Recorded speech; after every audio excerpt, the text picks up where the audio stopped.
Hello, ladies and gentlemen. Welcome to What Do You Say Anime. I am your host, Peter. On today's episode, we got a good one for you, at least I hope. As Miles and myself will be talking about the new properties debuting in the upcoming fall season that we will be checking out, and maybe you should as well. We will save some time at the end for sequels and anything else we'll be watching, but we'll be mostly focusing on new properties that are airing. If you're looking for a specific show that we're talking about, in the description below, there'll be timestamps. Before we dive into some shows, I'm going to toss over to my co-host, Miles, aka Mr. Beast in the Sheets, Mr. Yeats in the Sheets, and get his thoughts on the upcoming season and just to see how he's doing in general. We said sheets twice, but that is okay. Okay, that's my fault. Mr. Beast in the Streets, Mr. Yeast in the Sheets. There we go. Yes, that is something I told my wife when I was feverish.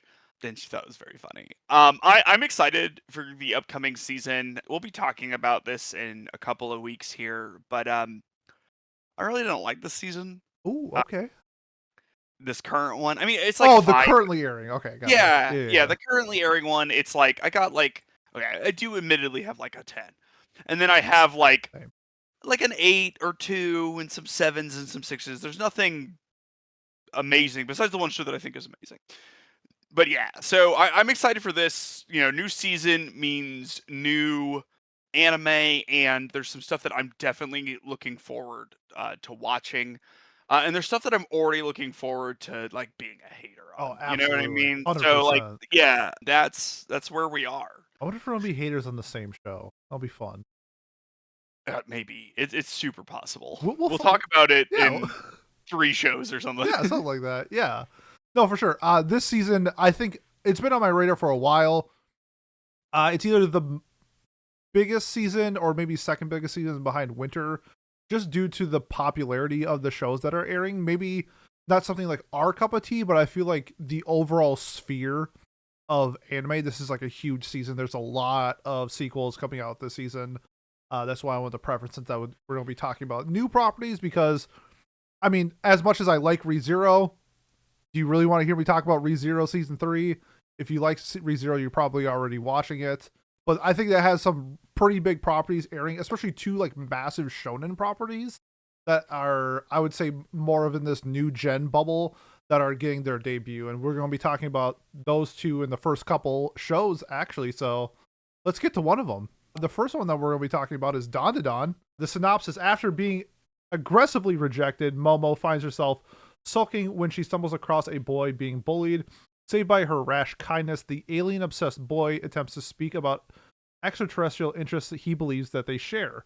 Rejecting his claims, Ayase, or Momo, proclaimed that she instead believes in ghosts, starting an argument between the two over which is real.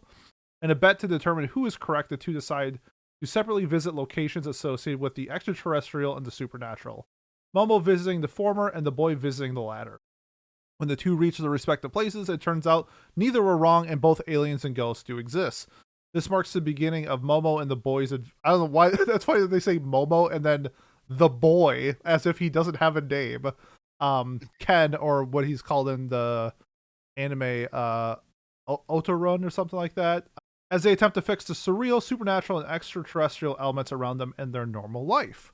So this show, I actually watched the special in theaters. I've already seen the first 3 episodes. Oh, okay. Yep. So me and Jay went and saw that yesterday. I've also read 50 chapters of the manga itself, because this is one of these properties where new gen goats, you know, you see it all the time. New chapter drops, like, oh, goat, peak, goat.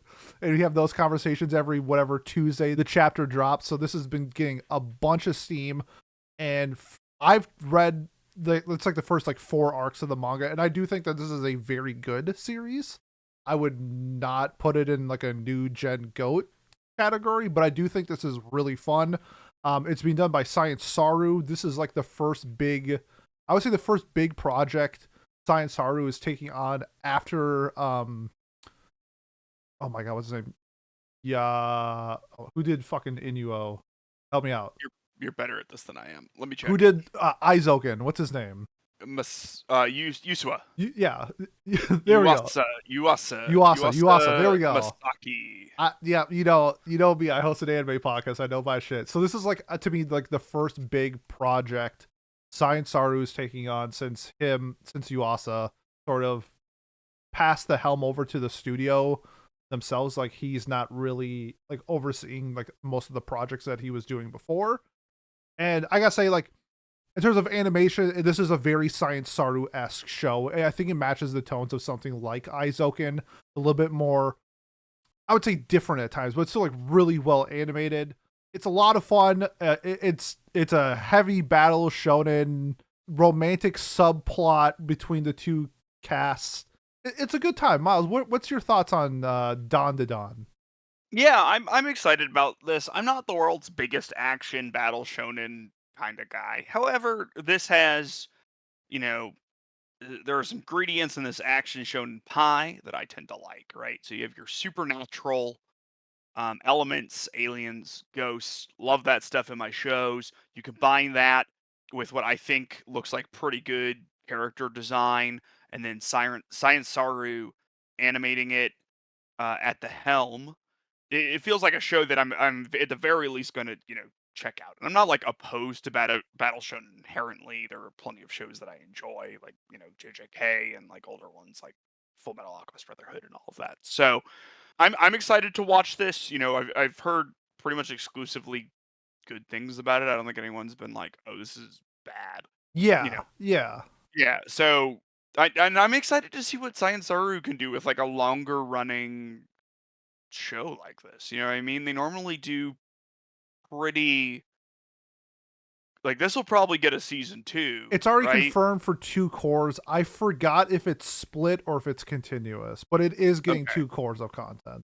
Yeah, I feel like with Science Saru, we don't normally get a lot of like sequels to Yeah, I'm trying anything. to think if there are any, to be Right, honest. there's a few things if you wanna like the Tatami Galaxy slash the Night of Short But Gone even Girl then, slash like, Washing yeah, Machine, but those are sort of yeah, different from each other. It admittedly very similar, but they're not like it's not like a sequel in the sense that, you get a second, third, fourth season yep, of My Hero Academia or whatever like that. yep, So I'm excited to see what they can do with a long form show. I definitely am gonna be checking this one out, and I suspect this will be around like an 8 for me yep, is where I would guess. yep. So, yeah, for me, the first like 3 or 4 arcs that I've read, I have the manga at an 8. It is a show though that I think where if you like the beginning, you're going to love this show. I think it only gets progressively better as the characters get fleshed out. You get more of the cast because it starts out with like the two, and then Momo's grandma is like a medium. So like she's sort of like the side third, kind of like helping them mentor. But then we actually get like more people in like their team as time goes on, which ends up being a lot of fun when like the whole thing is like they're all together. It kind of reminds me of like a funny like Konosuba-esque team where like they're all like quirky and silly and goofy together, but like they kind of like kick ass and shit. So it's pretty fun. Turbo Granny? Is that the Yeah. the Oh no, grandmother? Turbo Okay. Granny is the ghost curse. Oh, Yeah, okay, so okay. she's the first ghost that you meet. This isn't really a spoiler. You see it in the preview art or whatever, but Turbo Granny steals Ken's testicles. So that's the one of the curses that she puts on him. So the first arc is him trying to get his balls back, or his dick too. So, Okay. Cool. yeah, Cool, I cool. mean, it's that type of humor where it's like when I saw the special preview, they did like an interview with the mangaka and like his editor, and they're like trying to think of like what's a scenario that we could draw for this and whatever. He's like, well, they have this rule where the conflict of the main character should be in a 6 meter radius of him. So wherever he's standing, the conflict should be around him. He's like, well, what if it's just on him? I'm like, well, he's a dude. What if he just lost his balls? It's like, yeah, let's run with that. And then so it's that type of like I would coin it as adolescent humor, even though I think it's funny as shit. Like I think it's super fun. It's that type of stuff where like that's what Don to Don specializes in terms of its comedy. It's very quirky, adolescent, silly. I will say this though, for the first episode, I do wish shows did this. There should be like a sexual assault warning. Okay. Um, it is like a trope with like like aliens and stuff where they like try to impregnate Yeah, like like the probing and all of that yeah, jazz. it's just like I do wish that they'd been like, hey, by the way, like trigger warning, like there's scenes of this. I don't think it's like that bad, but I do think it should be called out for those people who like want to avoid that type of content. So Yeah. I don't know how I could like do the severity of sexual assault, but it's there. So just heads up, it really isn't like super prevalent going forward. Actually, from what I read, it's like only in the first chapter. So you can add that to like the thing where they add ecchi and fan service shit for the beginning and then write the story that they want later Yeah. on. But yeah, I mean that's Okay. Dandadan. I would recommend it to. I mean, if you're a fan, I'm trying to think of like what else. If you like a more shonen version of like Hina Matsuri, I think you would like this. It's very like that style of like in your face, quirky, funny comedy gags with the Yeah. supernatural. Well, I'm interested to check it out just to see what all the hype is about. Before we move on to our next show, I have a question. Yep. Pete, are you wearing a shirt with your face on it? No, it's Hank Hill. Okay, It's anime Hank that Hill. was my second guess. Anime Hank Hill is a Pete looking ass. It's a JoJo Hank Hill shirt. Okay, I should have known from the Texas, and I couldn't see the shape until you like lifted it up, but Yeah, that yeah. does make it a His little. stand is like propane or something. Yeah, that makes sense. Yeah. Okay, Okay. Yeah. Let's move on to our next and show. propane accessories. Exactly. Yeah, so next we're gonna be talking about Junji Ito's Uzumaki. So in the town of Korozo Cho, Kira Higashima lives a fairly normal life with her family. As she walks to the train station one day to meet her boyfriend, she sees his father staring at a snail shell in an alley. Thinking nothing of it, she mentions the incident to Suichi, who's her boyfriend, who says that his father's been acting weird lately, revealing his desire to leave he reveals his desire to leave the town, with Carrie saying that the town is infected with spirals. But his father's obsession with the shape soon proves deadly, beginning a chain of horrific and unexplainable events that causes the residents of the town to spiral into madness. This is like a classic manga, classic horror manga by Junji Ito, who is like probably the name when it comes to horror manga. As someone who really likes horror, have found that it never really translates super duper well to like anime. Anime is generally pretty like vibrant and stuff, and like I don't think you can always pack in what you need to get sort of the spookiness. However, I'm really excited about this just because of the animation style. This very much looks like the manga brought to life. Hundred And percent. so even if the adaptation ends up not being great, I'm excited to see the attempt and see how they do it because what I've seen from the trailers looks really cool. So I would definitely recommend this just to see this sort of unique animation form. Pete, what are your thoughts? Yeah. So I've read Uzumaki. It's only like 19 chapters, and I saw people. I was actually like hanging out with my friends, and they were like, "I can't believe Uzumaki's only 4 episodes." I'm like, "It's a 19 chapter story. Like it's Yeah, it's like you can fit it in yeah, one. it's yeah, it's like I have the manga somewhere. I can't find it behind Mine's me. downstairs. Yeah, but it's like I think I read Uzumaki in like 45 minutes. Like it's not that long. It's a pretty quick series. So I think 4 episodes is actually more than what I expected, considering that's less than a volume per episode. So I'm gonna guess that they're gonna really emphasize a lot of the visual artwork that they did because this was supposed to come out last year. It got delayed, and then it looks like they've done a lot of like retouching of the art. I saw like a side by side of the first PV compared to the new PV, Hmm. and they upped the art like I should say significantly, but it's very noticeable. It's not like a oh they added a shade here. It's like very noticeable the upgrades that they did to the artwork on this, and it looks absolutely beautiful. I love Uzumaki. It's probably my second favorite Junji Ito property. It's just like a great read.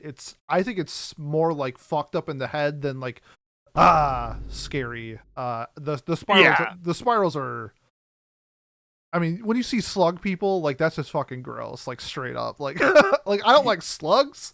I don't like people. I don't like slug people. So the combination of those two and this like how everything comes together in like this seaside, like town, and they're all like stuck and everything's going on. It's like how do you get out of this? And then it's just a whirlwind, which is a can be a spiral too sometimes. So like in uh, fact, it's shown as such. it is, Um, yes, yeah. I'm really looking forward to Uzumaki. It's 4 episodes airing on Toonami or Adult Swim, one of the two. So that's cool for. I think this is gonna reach a lot of like non-anime watchers just in general because they'll be watching Rick and Morty and Smiling Friends, and then boom, Uzumaki's on. Yeah, I'm excited for it. I think, it does have that like psychological horror aspect. Does like pretty good job of a spiral. Not even really like a pun intended, because like that's almost certainly like the authorial intent Yeah. into madness.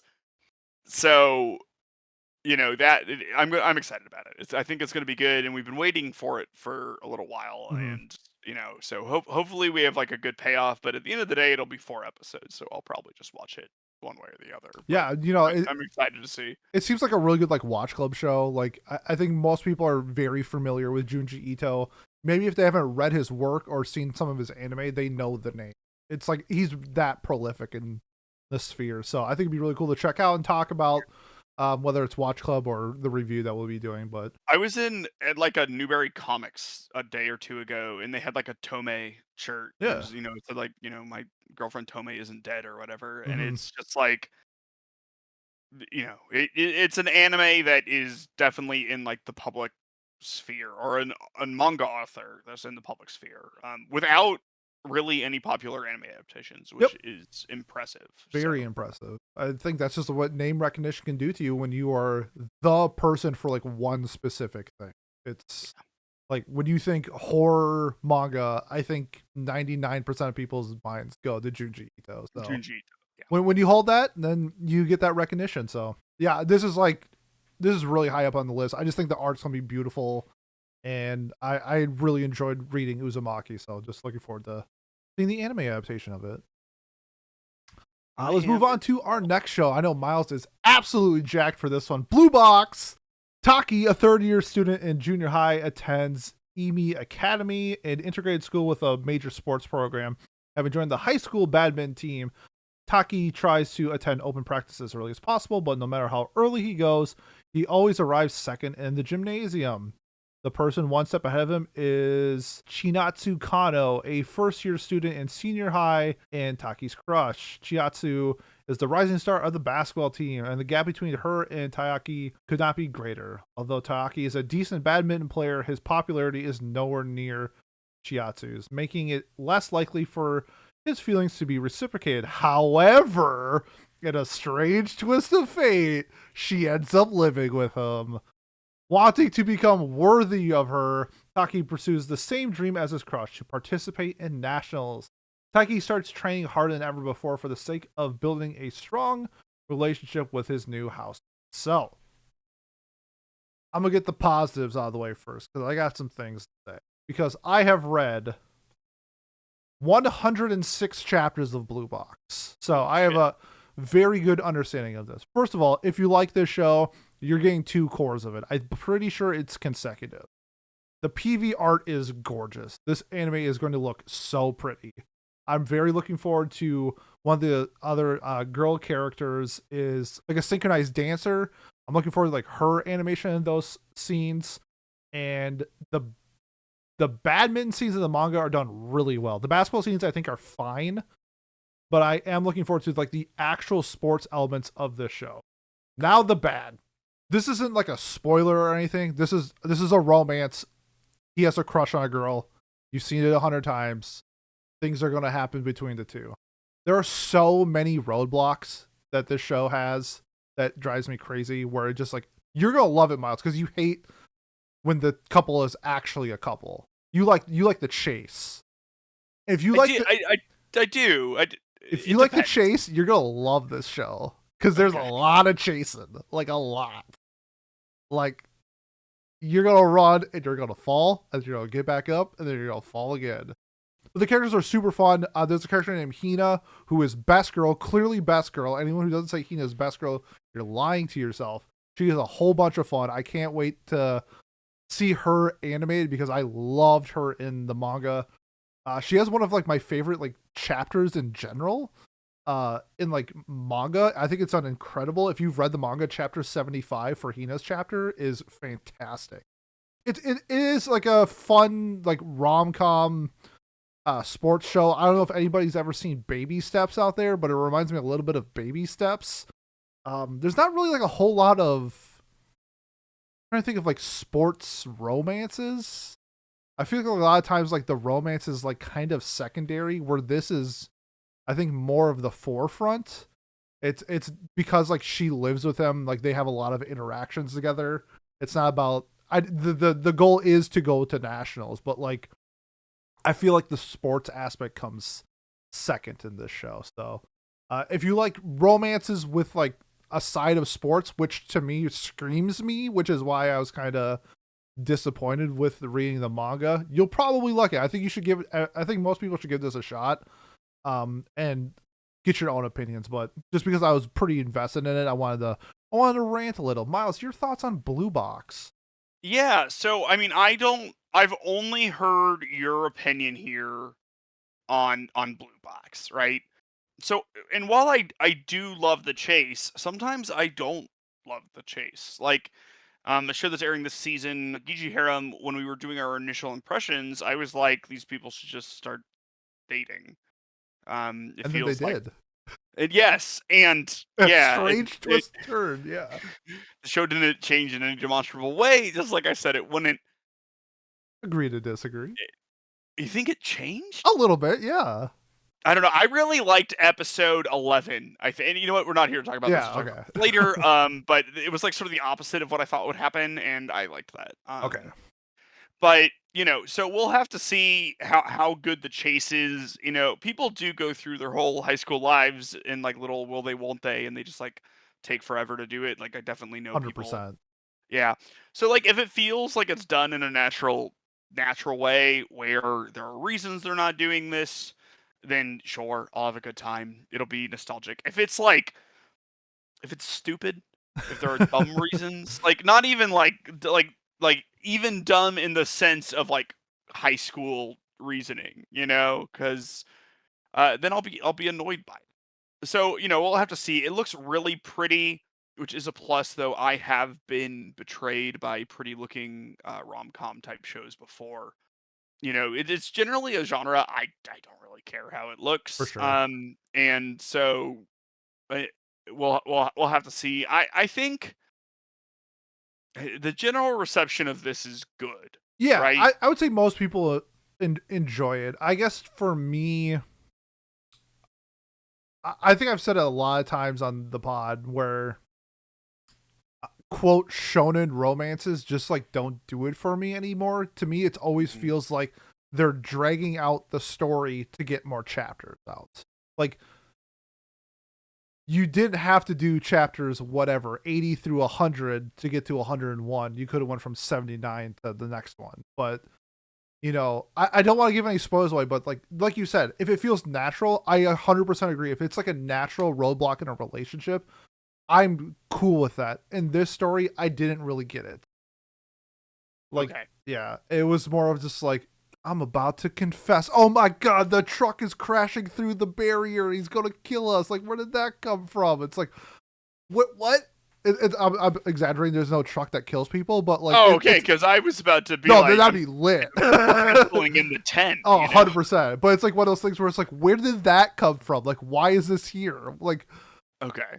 The party ended an hour ago. Why is blood still here? Type of thing. Like, Yeah, if it's like I don't know, if it's good drama, like we get a little love triangle and stuff, I'll fuck with it. But like if it's like I don't know, like I'm insecure, so I'm not gonna do it. Oh, I'll probably be annoyed. yeah, I do like the characters aren't like dense or anything. They're just, I don't know. Okay. People should form their own opinion gotcha. on this one. Okay. I would guess I'd probably end up being like a 7 or 8 on Blue Box just by sort of vibing with it and looking at it. It is like good looking and it seems to be relatively well received. And I don't mind when people don't get together. I sort of like I don't like romances where people start dating like one episode in because like what are we even here for? Yeah, I don't know. Those are my thoughts. Okay, for sure. A couple other pauses I want to get in before we move to the next one. I listened to the OP. It's by Official Hinged On. I think that's how you pronounce it or something like that. They did like the first Spy Family OP. They did Crybaby from Tokyo Revengers, which I loved. It sounds great. This OP is great. And then the ED is being done by Eve, who did the How to Be Ordinary OP from this season, which I loved, which was one of my favorite OPs this season. So I think the OP and ED are going to be bops. And I'm really looking forward to that. But I have the manga at a 6. I do prefer anime over manga. I feel like this is probably going to be like the 7 range when I watch it, just because I think that they can add more to like the sports scenes and stuff like that. So I'm looking forward to that. So that is Blue Box. Okay. Yeah, so the next show we're looking at is Nina the Starry Bride. Nina had a rough start to life, stealing to survive and eventually being sold into slavery by her own brother. But to her surprise, her captor, Prince Azure, ordained that she would live the life of a princess, specifically that of the recently deceased Princess Priestess Alicia.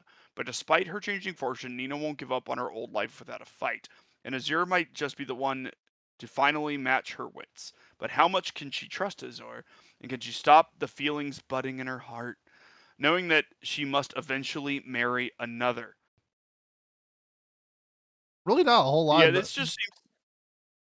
Is that it? That I I would say mean, the manga I, synopsis I has a little bit more. does it? I think this is sort of spicy. So like, what I've gotten from this, right, is that you know she's posing as the sister of this prince, who must have died or something. In order to like keep some sort of political arrangements kicking. So she's in some sort of arranged marriage, but maybe she starts falling for the prince, which is just sort of this very spicy scenario that's been set up in the show. I sort of like the assumed identity kind of thing, like a little Prince of the Popper type of deal. So I don't know. I think this will look good. I know it's like from a pretty popular manga, right? So Yeah, so this is probably one of the most popular, I would say, josei mangas that are currently out right yeah, now. The very, very rare josei.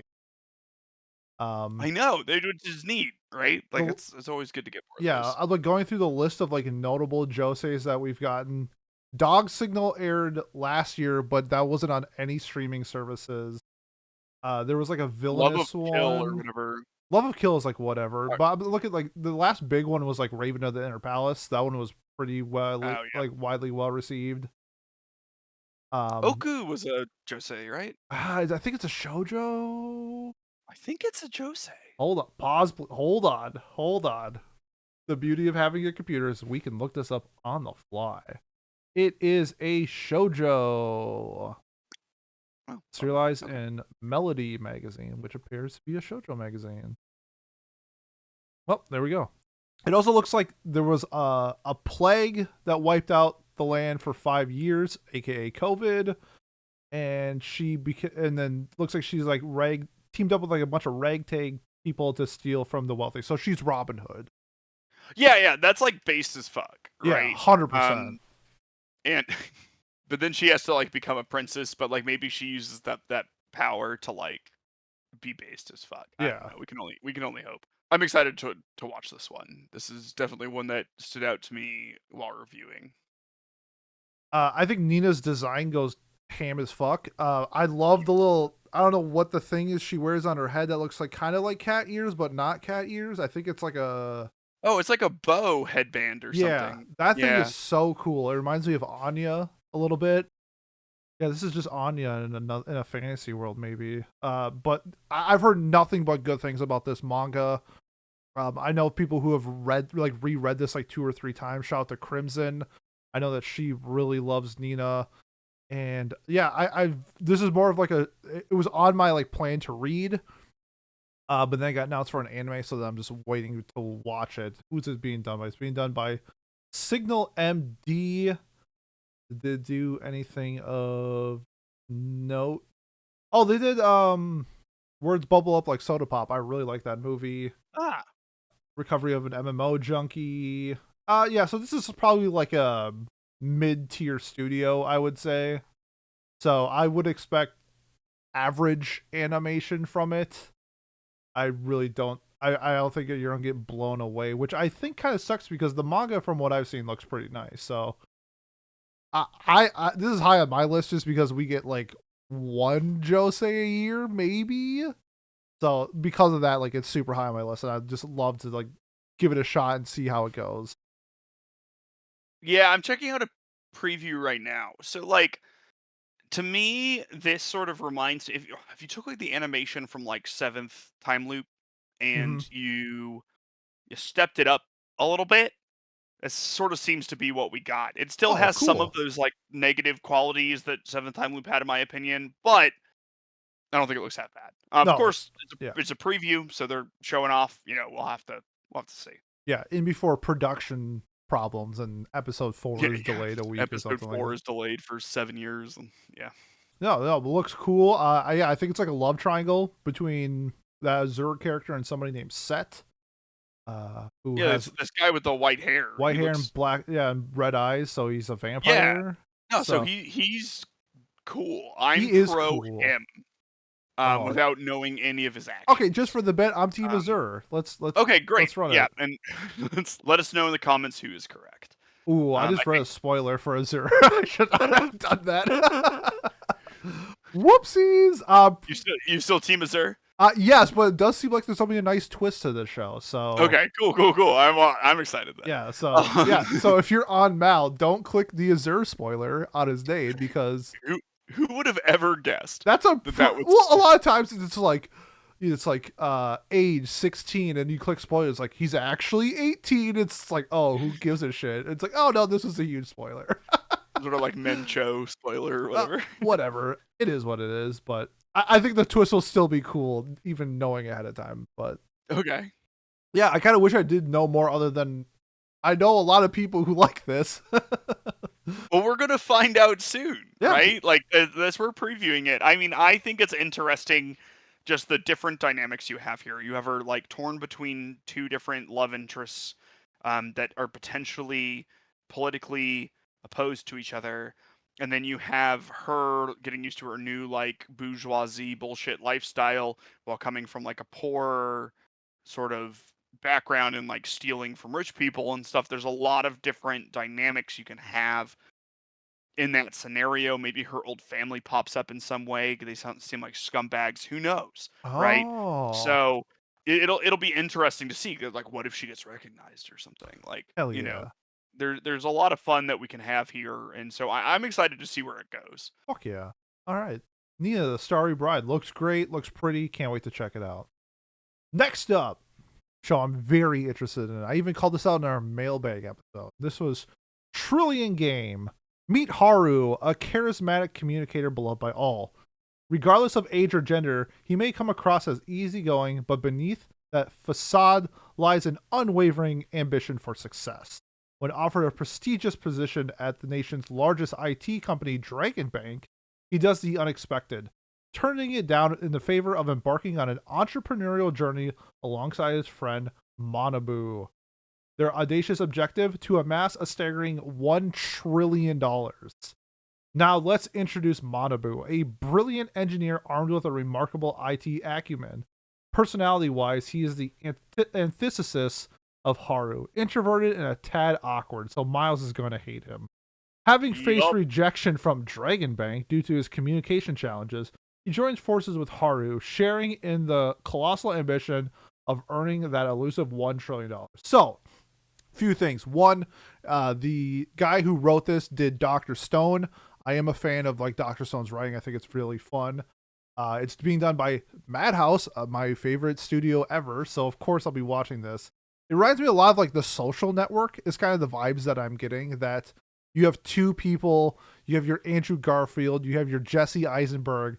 They're on two sides. One's the pretty boy who gets the girl because he's fucking Spider-Man, and the other guy is Jesse Eisenberg. And they team up and they make Facebook after making a Hot or Not game on the internet. So I think it's cool that we can like dive. I was looking for more shows where it's like dramas centered around a business of some sort or like a sector of some sort. With Oshinoko, we had acting and idols and stuff like that. It was cool to like kind of deep dive and get a meta analysis kind of on like that sphere. This is kind of like the same thing where it's like, IT business entrepreneurial. I don't really know if we have anime that's like that, where the sole focus is on capitalism. So heard good things. I know Stony read the manga and she really likes it. So if Stony likes it, I'll probably like it. Miles, your thoughts on Trillion Game? Yeah. One, we have Spice and Wolf.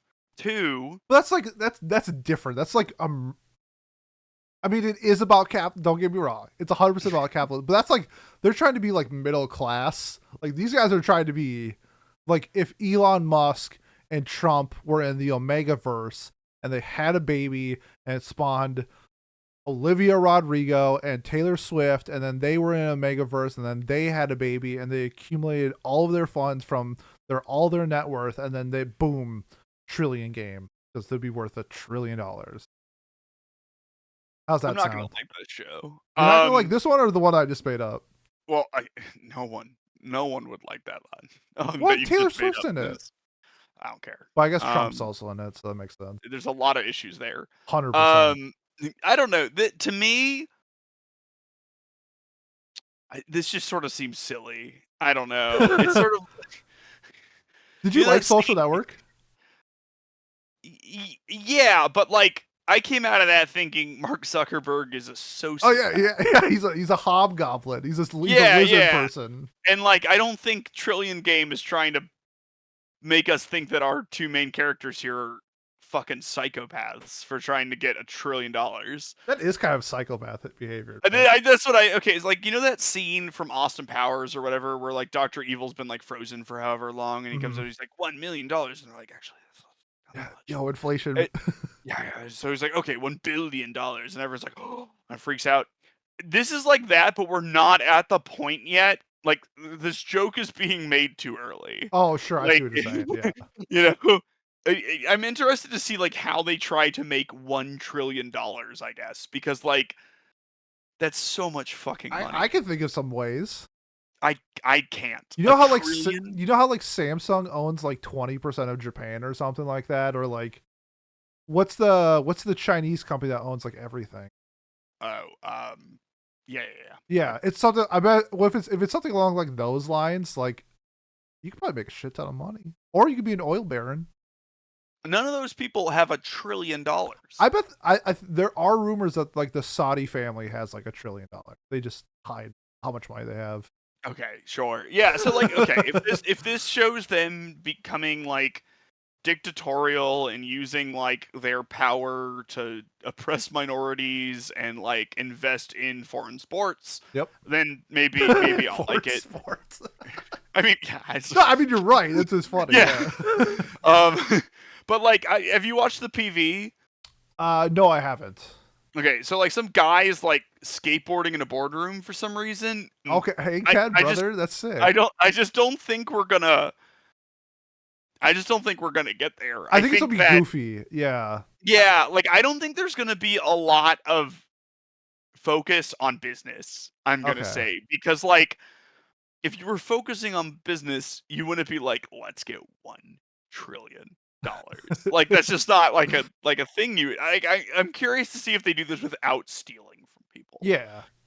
Is really the main thing. We'll see. It could be fun. It seems like it might be fun, like in like an antics kind of, I don't know, maybe rat race kind of way or something. Love yeah, that. I don't know. To me, it just sort of like I think my view going into this is that it will be stupid. Okay.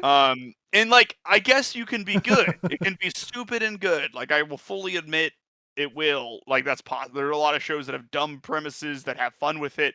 They have a good time and it ends up being intriguing and hooks me. I don't think this is going to be one of them, but I will in fact check it out. Okay. To see if it will be. I don't know if you don't get this reference, but like based off like what I've read, it seems more of like a more goofy because like you know what Space Brothers is, right? Yeah. Okay, so Space Brothers is like about one of his brothers is an astronaut. He goes to space and stuff like that, and like it deals with that whole aspect of going to space. But like at the same time, it's like goofy and fun, but it is dealing with stuff about being an astronaut. Trillion Game reminds me of Space Brothers, where I think you can be goofy and fun, and then still have an aspect of being something a little bit more. I'm gonna put this in quotations, serious. By doing business. What's the BoJack Horseman character where the guy wears the suit? He's like Dr. Business or whatever. Vincent Adultman? Vincent Adultman, yeah. You can still be Vincent Adultman and be I'm BoJack going to Horseman. do a business. This is just exactly. 3 children in a trench coat. Okay. BoJack Horseman is a very serious show, but it also has Vincent Adultman in it. So like, I feel like I'm not saying Trillion Games will be BoJack Horseman, but I think you can mix those elements together. So I'm looking forward to it. With the Madhouse, I'm pretty sure it's 2 cores as well. I think that got confirmed. So it's going to have a good amount of content, and the manga I think is pretty well received. So looking forward to Trillion Game. Yeah, I would love it if it had some of that more serious stuff. So I guess we'll just have to see how it goes. I don't know a ton about it. I'm really judging a book by its cover here. And as they say, you should always do that. Always, every time. So I don't know. Except Hopefully when I'm judging wrong. this podcast. Yes. Then judge it by. Is our cover better than our content? I don't know. That's a good question. I like our cover a lot. Judge it by whatever you like more. Yeah, exactly. Or cover. If you have 2 opinions of us, view us by the good one. Yeah, exactly. Okay. So next is I'll Become a Villainess Who Goes Down in History. Elisa is the eldest daughter of the noble Williams family, a bloodline that excels in dark magic. Her jet black hair and golden eyes command a powerful presence, but her most unique features are, without a doubt, her sharp tongue and malevolent nature. By all means, she is a villainess, but also a fictional character from an Otome game. Who would have known? What? As an ardent reminder of Elisa, a young, unnamed woman wishes to be her. Fortunately, I love how we're at this point. I love how we're just at the point on Isekai where it's good. Fortunately, a sleepy truck driver grants her wish in a bizarre twist of events. Bless up, Truck-kun. Killing and consequently reincarnating her as a 7-year-old Alicia inside the game. With sufficient knowledge of how the game plays out, Alicia is confident she'll be able to go down as the greatest villainess in history, as long as she endeavors to work hard. However, she soon to begin to realize that escaping Alicia's fate is not as simple as it seemed. Okay, so we have our new seasonal villainous show, right? Yes. I think I hope this one's evil. This is the dragon I'm They're chasing. not going to be evil. It says she can be the greatest villainess in history. Villainess, the word, is literally just evil woman in Japanese. Yeah, but you know what you're right now is it's the James Franco meme where he's about to be hung. It's like first time. It's like Yeah. But like normally it's like, oh, they try to not be evil, or they try to live their life differently, or whatever, or like avoid dating anyone. Or this is not that. We don't have this. Will she be evil? Probably not. Am I going to watch a few episodes of this to make sure? Yeah, I will. And I'll do it forever until it happens. And she has black hair instead of blonde. That's neat. Fun little twist. Pete, what are your thoughts? We finally, because we also don't have any villainous with black hair. I mean, I'm pretty sure Ray Taylor is black hair, right? Ray Taylor is not a villainess. Claire is the villainess. Oh, you're right. Well, she's the villainess in my eyes. So, shows like this, I enjoy them. I don't really know if there's any that have like really stood out to me. I liked My Life as a Villainess the first season a lot, and then the second season was like fine.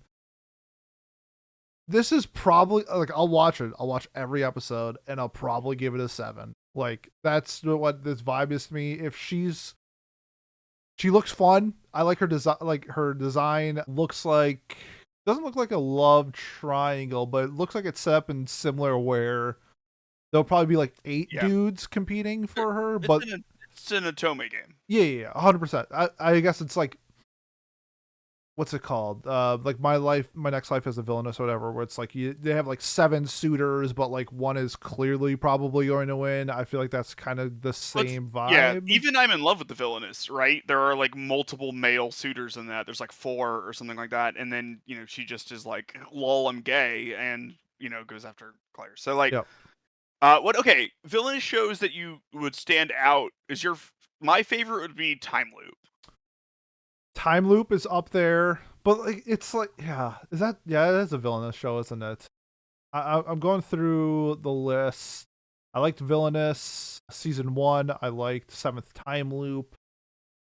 It's like I didn't really like Raylena. I didn't really like and by that really like I give it a 6. I'm the villain, so I'm taking the final boss. That was like okay. Yeah, there's no. I feel like we're still searching for like what is the staple for villainous anime. We're getting another one next year. I don't know if it's gonna be the same one where like it's like the middle-aged dude gets reincarnated as the villainous. I doubt that's also going to be the staple, but I'm just like, yeah, that's not my. Yeah, I we're don't. searching like I guess in terms of like more, it's like the Otome game sphere is like, what's the Otome game? Trapped in a dating sim. That's like yeah. In terms of like Otome games, that's like my staple. But even then, it's like fine. Like I feel like we're still searching for something. Like let me have a 9 out of 10 villainous anime. I'm still searching for that. And like while I enjoy that show, it's definitely like I don't like it takes place in an Otome game, but it's like the main character is a male. There's like definitely like some sort of like male power fantasy into it. So 100%. um, That's why I try to preference like Otome game, not villainous. Yeah. But again, show is just surprisingly delicate about how it does the multiple love interests. It's bizarre. Yep. And I liked that tournament a lot. But yeah, I don't know. I mean, I'm excited to watch this because I just want to watch villainous shows, and I want the 9 out of 10 one so fucking bad. Same. And I'll just watch them all until I stop, I guess. Yeah, I think Seventh Time Loop could have been that if the second half was as good as the first half. Yeah, Seventh Time Loop has had a little issue where I think in a lot of manga and light novels sort of have this issue where they sort of like start out with an idea, but like the middle is fuzzy. Yes. And the 100%. author isn't exactly sure what they're going to do. And then you get like a couple of arcs that are fine, but they're not really contributing to anything. Yeah. And so, which is, we were talking why we like shorter things. And that's kind of why I sort of think if you like have an original, it's 12 episodes, right? You know, that person knows how it's starting and what's happening in the middle and how it's ending. Unless you're Endo and Kobayashi, in which case it should have been 8 episodes, and you in 12 episodes managed to, do some boring stuff. Another villainous show, but another one. Yeah, I don't know. I'm excited. I just fuck with the aesthetic so much. It I just looks love. cool. It looks right? really cool. Yeah, and like she looks more evil. A little bit. I like the contrast where like everything is like super pretty and like whatever, and then she looks evil as shit. And like I love that contrast. It's cool. And like the PV art, you have her like playing with her food. It sort of looks like with the characters like she's doing some puppet mastery stuff. Yeah. I would just love. I just want to I want an isekai, any isekai where someone is evil and it's not fucking Overlord, right? Like where they're evil in like an actually intelligent way. Get at me. I want good Overlord. Yeah, I want Overlord, but good. Yes. Jesus Christ. But yeah, I don't know. So I mean, I suspect this will be like probably a 7, maybe a 6, maybe an 8, but probably not higher. But if it is higher, I'll be so fucking hyped. Yeah. So yeah, that's where I suspect. I don't think I've ever given a villainous less than a 6, and I don't think I've ever given one higher than an 8. So it's probably going to be a 7. Like, which is fine. Like, I like 7 out of 10 shows. If I'm watching it weekly and I'm having a good time and we can talk about it, like that's what matters to me. So, you need some 7s in your life. Ladies, call me. I'm a anime 7. Okay. Dude, you're an anime 10. Don't worry about it. Come on. Get out of town. Anime 10, easy. Anime 8, maybe. I'm pushing. Got a giant cock. It's canon. Whoa!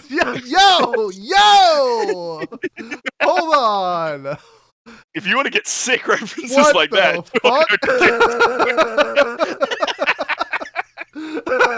I did not expect that to come out this episode. I fucking hope that makes the cut. Okay. Why do you think I say I'm an anime 8, my man? Okay, so moving on to our next show. Yeah, it's anime is Japanese. They measure in centimeters. Bam! Oh, Um, you can't compliment me and then shoot me down in the same show. Come on. I look, if it's up there, I'm gonna do it. God damn. Fair enough. I would also do that. Okay. That's like you're playing NBA Jam where like you alley oop and then you're like on fire. So then you Yeah. just ran and dunked it yourself. It's like fuck it. I'll do it myself. Okay. Next show. Here we go. 365 days to the wedding. Takuya and Rika are coworkers at a travel agency in Tokyo. They're both single, but they don't mind since they're both introverts. Oh, Miles, I hate this. With fulfilling lives at home. Unfortunately, now their job is looking to staff an office in Siberia. And Siberia. And non-married employees are the first to be considered. Just get a new job. Rika is desperate to avoid the transfer and goes to Tokyo with an idea. If they pretend that they are getting married in a year, they can stay in Tokyo. The only problem is the two of them barely know each other. If the two quiet coworkers fake a relationship, will it turn into something real? Couple things. Yes. Yeah. So I do. This is like a lot of like J dramas have like this premise. So I've watched 2 J dramas that were centered around like fake marriage, where it's like a lot of times it's like the female is like their parents are like, you should have grandkids so we can have grandkids, and she's like, oh, I don't want grandkids, and then the dude's like a fucking loser. And then they're like, hey, can you pretend to be my husband? And then they fall in love, and then they actually do have kids and shit. So Yeah, it's a good message to teach people. it's fun. Like obviously it's fiction. Yeah, I in know. real life, pro tip: do not dip your pen in company ink. It is a terrible idea. But I do like the workplace, the adult cast. Maybe Trent can chime in a yeah, baby from Austin Powers, because the main character looks like Austin Powers, or apparently me. Depending on who you ask, I think he looks more like Austin Powers, but I think If you 3 got a people. haircut, he'd look like you. Yeah, 3 people have said he's a Pete looking ass. So for the time being, this is a Pete looking ass. It's being done by Ashi Productions, who, let's see, The famous. the famous Ashi Productions, who's done Nothing. not a lot. Did Eureka 7? That's a big property. But How long outside of ago that's was like, that?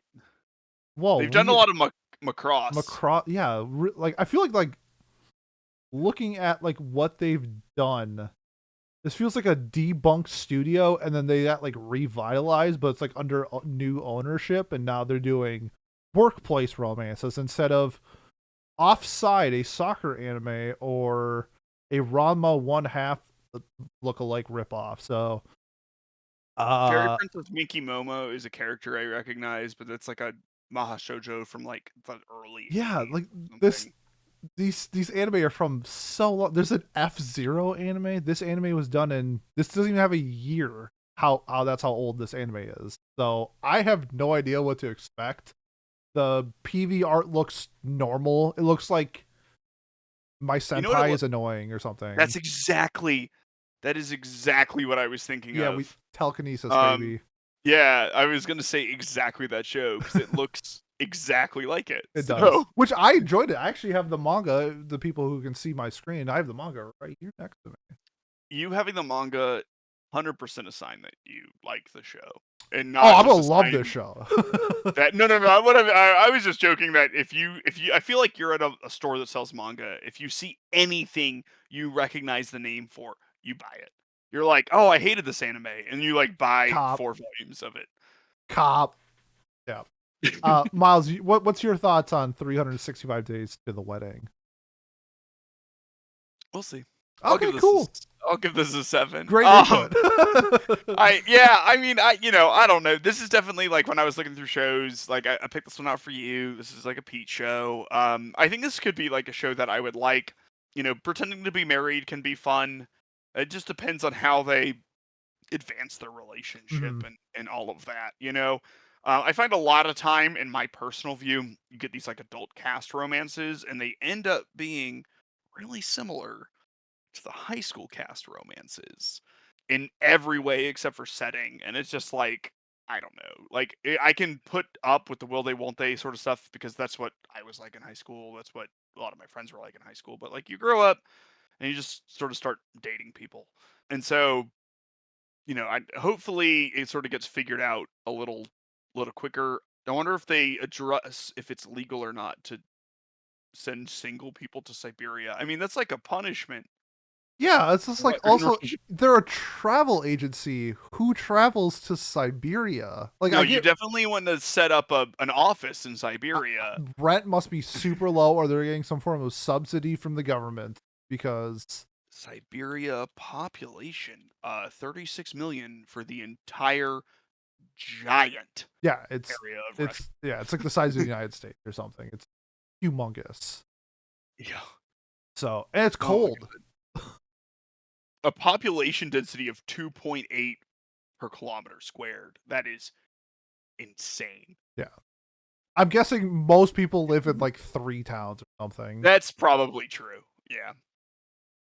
Oh, I wonder if it's like because there's like a Russian port city that's really close to Japan that has like that's kind of like where Alya lives in the Yeah, show. yeah. So I wonder if it's like I wonder if that's considered technically Siberia. And then like they're just actually like moving like 300 miles away across the. Either way, it's Russia. I don't know if I would want to live there. So Yeah, who knows? When was this manga written? let's take a gander. It was started. Oh, It's done. Okay, so March yeah. 16th, 2020. 11 volumes. Oh. Maybe they adapt the whole thing, so that'd be nice. Yeah, that would be nice. Bad timing to start a Russian-based anime, though. Yep. Yeah. Anyways, yeah, if we get the whole thing adapted, that would be cool. Because like they'll get married, right? Yeah. So, Yeah, that's fun. um, Weddings are fun. oh my god, what if they don't? I don't know why I'm doing this to Oh yeah, myself. you still got the villainous in your head. You want I know, I know, the evil I want, route. yeah, I want like the chaos, and I want it's them to not get gonna happen. divorced.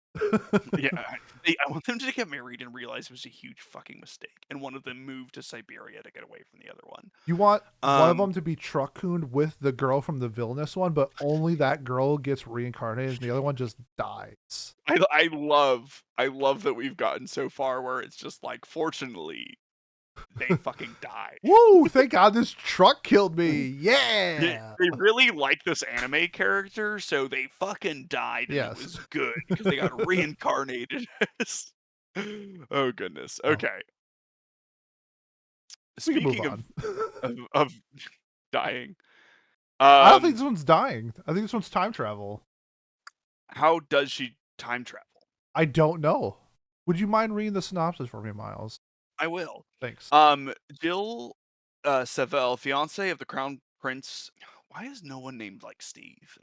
Gerald de Cletos, and known as Lady Goddess of War, is being hunted down by the same country she swore to protect. Betrayed by her betrothed, she is framed as a traitor and imprisoned. In her last moments, Jill is filled with regret, but just as death approaches, she awakens 6 years in the past. This time, she will not be a mere pawn. Now, as a 10-year-old girl, Jen resolved to escape her intimate engagement to the prince. To this end, she jokingly professes her love to the 19-year-old dragon emperor Hades Theos Rav, who will one day stain the land in blood due to madness. But against all expectation, he accepts. In contrast to the tyrant from Jill's memories, the Hades of this time is a kind, albeit unfortunate emperor. Can Jill prevent Hades from descending down the same dark, villainous road, or is he bound to an inevitable future? So I like time loops. There's obviously some age gap stuff going on here, so we'll have to see how that's handled, because it is sort of weird where, like, I guess she's only like 16 when she gets got, and if this will be like one consecutive thing or like multiple time travels or something. Anyway, there's enough themes that I like that I'll probably check it out, and like maybe I can finally have like a problematic shoujo fave if I like this. What are your thoughts here? If you switch some of the names around to like the names in Seventh Time Loop, I would have thought you were reading the Seventh Time Loop synopsis because this is like It's pretty similar. very similar. The big difference to me is that I can't see Restarte. That was her name. No, what was Yeah. her name? Riche. Riche. Restarte is Kashira as the Lady Goddess of War. Like even in her night route, True. is that Lady Goddess of War kind of gives me vibes from Live Die Repeat, that manga. The Oh, all you need is kill. yeah. Like where you have someone who like time travels and is like really good at combat. Okay, so that's my favorite sci-fi of all time. So if it's anything like that, this might be it. This might be the Yeah, one I'm looking for. maybe, and I think the fact that it made me think about it means it's 100% gonna be like it. I mean, there's no other option, right? Yeah. So, I mean, we'll have to see. There is some sort of like, I don't know, plot related bullshit in the middle. Like, I accidentally confessed to the 19-year-old dragon emperor and he accepted. So we'll have to see all of that's handled. It does have the comedy tag. I'm unsure. Yeah. It's So something I'm going to be checking out though, and I hope it'll be good because I do like sort of like time travel, time loop deal. I actually know one person who has read some of this, and they said it was good. So, Do we trust that person? uh, they watch like a shit ton of seasonal anime, so I would say maybe. Okay. But they have I would say yeah, they align with my taste pretty well. So, Okay. if it's anything like Live Die Repeat or Seventh Time Loop, I'm in. I love that stuff. The age gap thing looks weird, but yeah, they have like a cooking PV where like he's putting chocolate on her nose. It's a Valentine's Day PV. Don't know about that, but we'll check it out. Otherwise, her design looks really nice. I like yeah, that looks really good. I like the chick who can fuck people up with a giant sword. That looks fun. Yeah, that'll be good. Maybe she'll be like, "Hey, I'm actually not 10," and it'll be okay. Surprise! I'm actually 16. Yeah. Then it's like, let me see your ID real quick. It's like, that's not what your ID says. Yeah. Yeah, That was looks aight. JC staff is doing it. The pretty solid studio. They do like 15 anime a year, so depending on which team is doing it, I'm sure it'll be good. They don't really like blow me away by like anything that they've ever done. I don't know if they have like a pinnacle like show. So in terms of animation, this is probably gonna be fine. They've done anything that I've been like, oh baby, but I it mean, looks the like I Konosuba movie. yeah. It looks like I just kind of like accidentally like. There's a lot of stuff here that I've been meaning to watch and just never have. I think I just sort of miss JC staff most of the time. Yeah, I would say they're like an above average studio. Pat really likes them for some reason because they did like one show that he likes. So he always thinks that they're a good studio, but yeah, I'm sure this will look fine. But this is like the other show. This is like a 6 to an 8 for me. Yeah, to me, this is like a pretty big range of outcomes, right? Like, I don't know what I'm going to see here. Like, I could see me giving this like a 4, and I could also see me giving this like an 8. And Yeah. I don't know. I'll have to find out upon watching it. Yeah. Also, I'll say this for anybody listening: if you have read any of these shows and we're like way off on like what we think, let us know. Like, I would love to have like a different mindset coming into the show, whether it's in like our comics or our Discord. Just shoot me a message or something like that, and I'll be like, oh, okay, cool. Thanks for providing me some more clarification, because I hate looking like an idiot because it happens a lot. So if you can give me some. Well, yeah, but I mean, you know, these are just our first impression. Like, no, we're for just sure. yeah, reading the synopsis and stuff. So you know, to see what we're excited for or not. Yeah, I just don't want to be like super far off. Be like, hey, this looks like Seventh Time Loop, and they're like, actually, it's like Attack on Titan. Be like, oh shit, like okay. Yeah, actually, it's Valkyrie Drive Mermaid. Now you're spitting, bro. Okay. You got any final thoughts on that one? No, I mean that's it. I'm intrigued by it. I don't think I've seen anyone really like talking about it coming up, so I sort of wanted to get it out there because I think it could be interesting, but it could be bad. So we'll just have to, you know, that's you know that's great. The infamous Miles. It's either gonna be good or it's gonna be bad. It's gonna be bad. Gotta get one an episode. Yeah, and that's the one. You know, but I just sort of want to get your thoughts on it and get some like shoujo on here. So. Oh, for sure. Yeah, it is a shoujo, so that's cool. Shoujo's notoriously never had issues with age caps. No, not even once. Or yeah, not once. Not one time. Miles's favorite anime is A Girl and Her Guard Dog. You can quote me on that. What the fuck is that? It was a shoujo that came out like 2 seasons ago, where like the main character is like 13 or 14, and then her boyfriend bodyguard is like 19 or 20, and it's like I think she's like the daughter of a Yakuza guy, and he protects her, and like he gives very heavy he calls her Discord kitten vibes. That makes sense. My favorite anime of all time, as Yeah, Pete said. like I said. 100%. All right, let's move on to something that's not Discord kitten like, which is Orb on the movements of the Earth. In 15th century Europe, heretics are burned at the stake. Rafael, a brilliant young man, is expected to enter university at an early age and study the era's most important field, theology. But Rafael values reason above all else, which leads him to both the shocking conclusion that the Earth orbits the Sun and into the hands of the Inquisition. A decade later, two members of the Watch Guild, a Dor Young Oxy and the cynical Gross, find a hidden stone chest that details the secrets of the universe Raffle left behind. There, they try to change their own stars by telling Hertel X, or would they only lead to the stake of fire? So this is like somebody discovering the Earth orbits the sun, the church or somebody is denying it, and they'll kill anybody who goes against the church type of beats, and that sounds dope. It gives me like a Vinland Saga-esque vibe where it's probably going to be, it is labeled as historical, so it's going to have like a more, I feel like, grounded story centered around like the dialogue and the characters than say like action sequences that we see.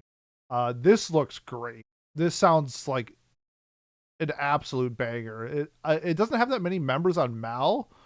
This one I feel like can go like really under the, like, I feel like this one's gonna go really under the radar. It's being done by Madhouse as well.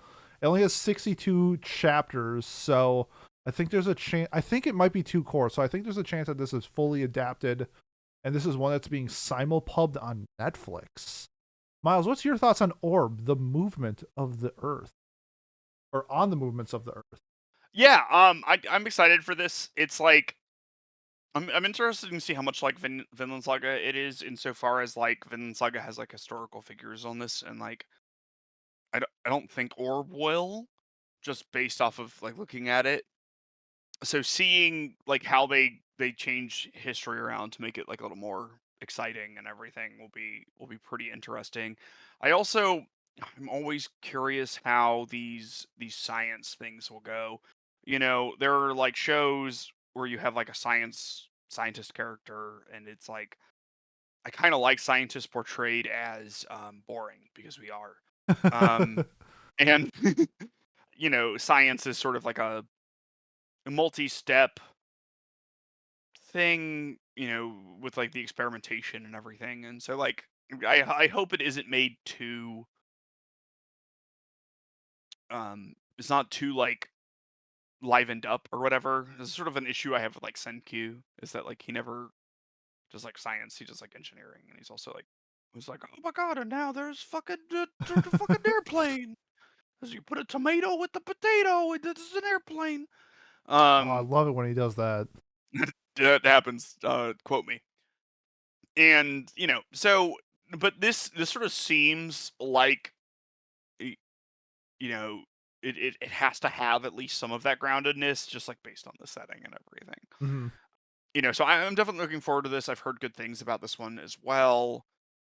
And you know, you're saying it would be I hope it blows up, right? Like I hope this is sort of like the hidden gem of it. And we'll just need to see with something that is probably going to have a lot of like visual explanation and a lot of talking. I think that is going to come down to Madhouse, right? Yeah. To portray that dynamically and interestingly, like on screen. So you're not just like, when I see the rotation of the sun over the day and night, I can tell that the Earth is actually rotating because of, but you know, like Mm-hmm. you get exciting stuff on there, like Oshinoko current season, right? You have like a lot of scenes of people talking about like how manga is written or whatever, Yes. but like the way that that's portrayed on screen is dynamic and interesting, and it is engaging, right? And so like that's what we need with Orb, I feel like. For sure. So yeah, I'm looking through this. The guy who's directing it did Parasite the Maximum, which I know a lot of people enjoyed. He did some work on Pluto. He did some work on Freerin.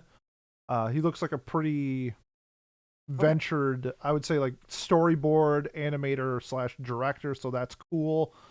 It won the Seiyun Award in 2023.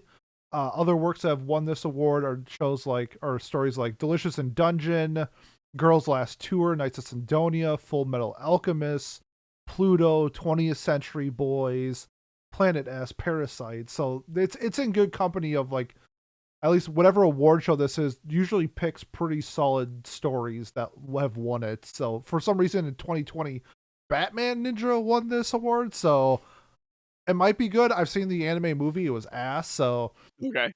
take that with a grain of salt. But I just think like I just love something like this. This is like so out of left field for anime. Like historical stuff usually hits really well when it comes to anime because I just feel like it's not done as much, and so they take more care into it.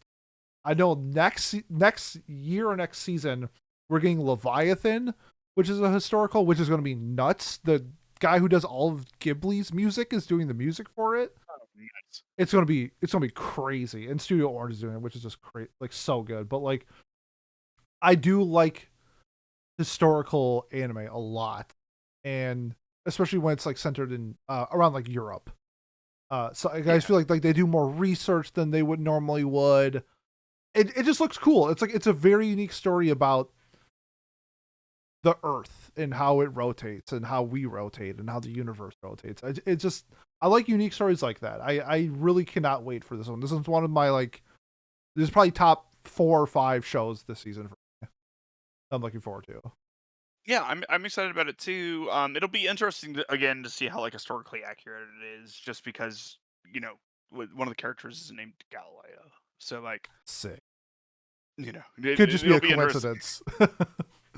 Well, it isn't. Is what I'm saying. Oh like, no, it's that, just like he's a chef or something like that. It's like his name's this guy. oh yeah, It's like yeah, oh no, yeah, just a some- coincidence. it's Oh yeah, just a coincidence. little nod to like the actual like heliocentrical Yeah. debunker. But yeah, I'm definitely interested in it. I'm excited to watch it, and I hope it's good. Mm-hmm. Cool. Let's get to our last show then.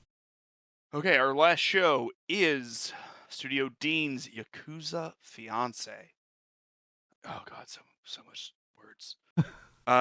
Yoshino Some would have been a normal high schooler if not for the fact that she is the granddaughter of the leader of the Osaka-based Some Group, the Kansai region's largest Yakuza organization. One day, Yoshino hurries home after hearing the news about the unification of Kansai and Kanto's biggest syndicates, the Some and Miyama groups. This, according to the article, will result in the marriage of the leader's grandchildren, one of whom is Yoshino herself.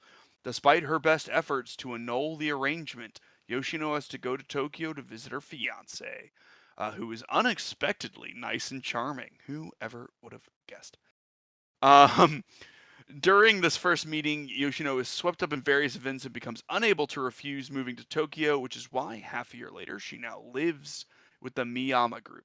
At school, she soon realizes that Kirishima is very popular, so her relationship with him garners the hate of his fangirls and subsequently results in bullying. To make matters worse, yeah, that's who you want to bully. The fiance of a Yakuza boss. Smart Whoopsies. decision. To make matters worse, Kirishima could not be further away from her Prince Charming since he, after all, was born to be a Yakuza member. The show follows Yoshino her new life in Tokyo that is filled with nothing but troubles connected to the underworld. However, though she wishes to be as far from it as possible, this isn't Yoshino's first time dealing with the world of the Yakuza, which makes sense because she's the granddaughter of the Yakuza head. I think this seems like it might have some spice to it, right? You got like a Romeo and Juliet sort of situation here, except for instead of the families being like opposed to it, I guess it's like an arranged marriage between the two and like a peace offering sort of deal. So like, does that break up? Do they want to stay engaged? What issues are there from sort of like switching sides and becoming a member of a different family? What happens to the stupid high school girls that bully the fiance of the future head of a giant Yakuza group? These are all questions that I am asking before I watch this show. Pete, what are your thoughts? Yeah, so I've read the only type of show that I've like read of this is called Yakuza Lover, which is they're like adults. They like fuck all the time in this story. Yakuza they fuck Fiancé, it. I thought it was gonna be the same way. They're in Me high too, school and actually. they look like Yeah. grown ass adults. So like It's like JoJo's. it's a fucking JoJo's. Like it's like a, I guess this is a sign in. It's like just make them adults, man. Like I feel like you could do, especially when it's something like you could do something like comedical, like Nisekoi, where that's like a pure gag, fun. What are you giving me the smirk for? What Comedical? is that not a word? Comical, Comedic? whatever. Oh fuck. Comical. Words are irrelevant on a podcast, my friend. Comedical. Comedical. Hold on. Let me see if that's a word real quick. Comedical. It's not. Okay, so you could do something comical like Nisekoi, where it's like, yeah, they're Yakuza, but it's in like a fun gag way. You could do something serious, like I should say serious, but like Yakuza Lover, where like the main dude's killing people, they're fucking. I feel like there's gonna be somewhere in between where it seems a little bit more serious than like a Nisekoi, but I also don't expect any real development to happen in the 12 episodes allocated to this series. I know Cosette is reading this, and I think she kind of likes it. I'll have to like double check with her, but like, it's just one of those things where it's just like, I wish they were just fucking like in college, or at least in college or something like that. Like I feel like you could add so many more elements to a Yakuza themed show in a serious tone when they're not in high school. They look like they're 40. Yeah, they look like they're about to go to fucking work. Like the dude's in like a suit and tie, and it's like he's about to have a board meeting, and she looks like she's dressed for like a, I don't know, meeting, I guess. Yeah, yeah. I mean, she looks like she's like out on the town, but like an adult. Yeah, and like that's like I get dressing like that, but like it's just like their demeanor looks so professional and so mature. It's like, I'm a 14-year-old girl or whatever old they are, 16, 17 maybe. So I do wish that wasn't the case. I'll overlook it just because I do all the time for a bunch of different shows, but it looks cool ish. I like the like you said, the Romeo and Juliet type of thing.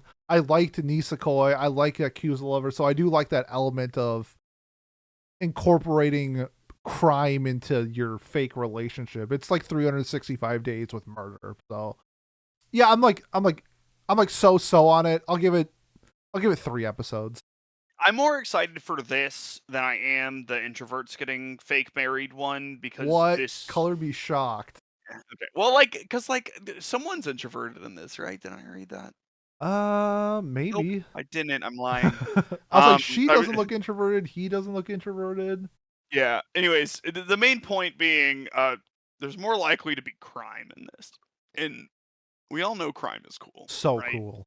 And so that's what I'm looking forward to. Like maybe the introverts will like defraud their company, and then I'll be into it. But if they don't, I'm probably going to be pro this. And I don't know. I've not watched a bunch of Yakuza stuff, so something that gets into like the politics of that could be pretty interesting. Mm. Yeah, I just wish they were adults. That's all I wanted. I gotcha. Yeah. I completely Even like something like the Yakuza's Guide to Babysitting, the main characters were all adults. Like even though it dealt with like childcare and stuff like that, the main cast were all working class citizens. And yeah, I will say crime. like the majority of Yakuza stuff that I've seen, the Yakuza members are adults. So like technically for the subgenre, this is like I guess a bit of an unusual decision. But when you like look at anime as a whole, it's so much so not that I don't think that delineation is like important in any way. You know. So Right on. Okay, I mean, that's all I really got. Do you got anything else for Yakuza Fiance before we move to our sequels and everything else that we're watching? no, I like the design, the character design. I think it looks neat. But you know, we'll see how it does. Cool. Do you want to go first? Or do you want me to go first? I'll be quicker. You got more, right? So more like, than likely. yeah, there are like 2 things I'm talking about. Blue Lock season 2 is coming out. I know Pete won't mention that Nope. because he hates Peak. Um, And so I'm excited about that. I'm very excited to watch more fascism soccer show. It understands sports very well. Fun is zero sum, and if you can't win, you might as well never play. Take that to heart. And then we also have a new Gundam. It's sort of like a 3D animated It looks one. terrible. I think it looks really good. I The thought it mechs looked look like a really cutscene good. for a video game. Yeah, but like a Blizzard one. Oh, I would say like a who's like a B tier studio, like a BioWare. Blizzard. Yeah, you got me there. Shit, yeah. Okay, it's like a Blizzard cutscene. Yes. it is. Well played. Yeah, I guess like BioWare would be like when you have like Shepard doing some weird janky thing in like a in engine thing. I don't know. I think it looks pretty good for what it is. But I'm excited to watch it. I don't know, just to see. It kind of reminds me. You know what? Have you seen that animated Final Fantasy thing? It looks a lot Like like that. Advent Children or something different. I don't know anything Okay, about Final Fantasy. then Just that no. it looks like something like that. Okay. That's it. Those Oh, are that's my it. Oh, things. damn. Okay. Outside of sequels, the two shows that I'm probably most looking forward to. One is called The Blue Wolves of Mibu. It got confirmed the other day that it's a 2-core. It's a historical samurai. It reminds me a lot of Yatagarasu. I'm getting kind of those vibes. Looking forward to that. And the big one that we didn't talk about is Magalumiere Magical Girls Incorporated. It's the Magical Girl workplace show where they try to exterminate natural disasters. It looks super fun. Okay, I'll have to look at that. I must have missed it while searching for stuff. Yeah, action comedy fantasy maha shoujo. So it looks really fun. The art looks really sparkly and fun, but like at the same time, like the underlying theme of magical girls stopping natural disasters sounds really fun to me. I think this one's also confirmed for 2-core. So Yeah. I could be wrong, but I swear I heard that it's getting more than 1 core. Don't quote me on that. Sequels that I'm looking forward to: ReZero, of course. I loved how Sanctuary arc ended in season 2. I think it's fun that Amelia's pregnant. That's a joke. She's not actually pregnant. No, they kiss, and then she's like, I'm pregnant. And then, yeah. So, I don't regret not watching season 2. Oh, Sanctuary was great. Okay, there's one underlying thing that I hated about the Sanctuary with Ram and the fucking, what's the clown dude's name? Rosewall. Ram and Rosewall, they had the interaction that I fucking hated. Outside that, I thought Sanctuary was great. I think I gave season 2 like a 9. I really liked it. So looking forward to season 3, the conclusion of Beastars. I can't wait to see how this goes down, because the transition from season 1 to season 2 was like let's go back to the spirals. It was a whirlwind. It was nuts. This is like I was watching 2 different shows, so I can't wait to see how season 3 ends. And then finally, the best Sword Art Online is coming back. Gun Gale Online Alternative season 2 is back. Best girl P-chan in her glory will be shooting up all the weebs and all the incels, and I hope she teabags somebody this season. It'd be but yeah, I think I have like 18 or 19 shows on my list. There's like 2 that I'm like pending on, depending on like how it's received by like our community. So I'm looking forward to that. There's a few that like I'm like there's the one where it's like he's fishing, but he has like 2 years left to live, and it's like a story about like life and stuff like that. That one I'm iffy about because it looks sad, and I don't like sad shows, but it seems like a downer. Yeah, but done by Studio Nut, so I like Studio Nut a lot. So we'll see. They did Blue Giant, so like looking, I'm gonna wait. I gotta wait to see if it's sad or not. I hope it's happy, but the fact that he has a 2-year life expectancy, it's probably going to be sad. Also, sorry, there's one more show that I need to talk about. That's Toto to Inu. It's a comedy samurai show about having a pet Inu dog, a Shiba Inu. It looks adorable. The PV looks so fun. This is gonna be like my slice of like cocaine this year or this season.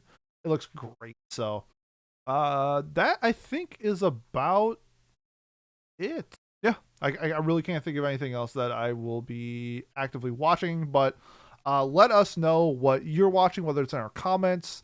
If you want to discuss seasonal anime, you can join our Discord. We talk about whatever's airing that day a lot. We got a whole cast of characters that do that. So join our Discord. Otherwise, yeah, I think that's it. Miles, thank you for joining. You have any final words to your adoring fan? Hi, Mom. Shout out to Miles' mom. You're great. That's it. Sick. Awesome. Well, if you want to support us, the best way to do so is to like, comment, subscribe, leave a review on whatever platform you're watching or listening to us on, especially if you listen to us on Apple Podcasts. If you leave a review, that thing is like cocaine for supporting us. So help us out there. Otherwise, yeah, join our Discord and enjoy our content. Otherwise, if you're here for like normal seasonal content, in 2 weeks, we will be reviewing the wrapping up summer season. Miles, are you joining us? I should be. Yes. So we'll be talking incredible shows like Dead Demons and Oshi no Ko, and then we'll also be talking mid like Alia and Nokotan. So that will be fun. Otherwise, next week we're doing Watch Club. That's Blue Giant. We mentioned Studio Nut, so we're going to be watching the Studio Nut movie, Blue Giant. You like jazz? Because if you do, check out Blue Giant. Otherwise, thank you so much, and we will see you next time. Peace. Bye. Bye bye.